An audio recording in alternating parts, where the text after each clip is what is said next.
100 நாள் சுயல்க பயணத்துல எனக்கு 20வது நாள் வெற்றிகரமா லீன் பல்க தொடங்கி ஒரு 1/2 கிலோ ஏத்தியாச்சு. நேரத்தை வீணடிக்காம இருக்கணும்னு எஞ்சி அதெல்லாம் முக்கியமோ அதெல்லாம் லிஸ்ட் போட்டு வச்சுட்டு காஃபி குடிக்க போனா உனது சேவை வீட்டுக்கு தேவைன்னு சொன்னாங்க. நானும் முயற்சி பண்ணேன், ஆனா முடியல. பார்த்தா அது மாவு பிரச்சனை, நம்ம பிரச்சனை கிடையாது. அப்படியே காஃபியை போட்டு ஒரு வீடியோ எடிட் பண்ணிட்டு படிக்கலான்னு போறேன். தூக்கம் சொக்குச்சு. சரி சமஸ்ட் வந்து படிப்போன்னு பழத்தை சாப்பிட்டு சமையல தொடங்கியாச்சு. அதோட லைவ் ரெக்கார்டிங்ஸ் கேட்டுட்டு வாங்க.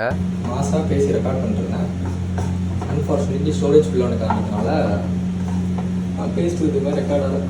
சரி இப்போ என்ன பண்ணணும்னா லிட்டில் பிட் ஆஃப் கார்லிக்ஸ் எல்லாம் நல்லா தான் போயிட்டு இருந்துச்சு. இங்கே தான் ஒரு சின்ன தப்பு பண்ணிட்டேன். ஒரு அழுத்தினேன், மொத்தமாக தண்ணி ஆயிடுச்சு. வேற வழி இல்லை, ப்ரோட்டீன் கரைஞ்சா என்ன கட்டியா இருந்தா என்னன்னு சப்பாத்தியில் வச்சு சுருட்டி உள்ள அனுப்பியாச்சு. ஈவினிங் கருத்த ஒரு வீடியோ ஷூட் பண்ணி அப்லோட் பண்ணிட்டு ஜிம்மு கிளம்பிட்டேன். பார்க்காதவங்க மறக்காம போய் பார்த்துருங்க. வெதர் இன்னைக்கு ரொம்ப நல்லா இருந்துச்சு. நம்ம ஸ்கில்ஸ் வச்சு 2 வீடியோ எடுத்துட்டு இயற்கையை ரசிச்சுட்டு ஸ்குவாட்ஸ் ஆரம்பிச்சாச்சு. அதை முடிச்சுட்டு இயற்கை காற்றை வாங்கிட்டு ஷோல்டர் ஆப்ஸை ட்ரெயின் பண்ணிட்டு எங்க போறோம்னா பருத்தி பால் குடிக்க. நம்ம ஜிம்ப்ரோ கூப்பிட்டாருன்னு அப்படியே குடிச்சிட்டு கொஞ்சமா சிக்கனும் மோமோஸும் சாப்பிட்டு வீட்டுக்கு போயாச்சு. சில பல காரணங்களால் நான் மன உளைச்சலுக்கு தள்ளப்பட்டேன். அப்புறம் அதுல இருந்து மீண்டு வந்து ஸ்கின்னை கேர் பண்ணிட்டு தூங்க போயிட்டேன். நாளைக்கு பார்க்கலாம்.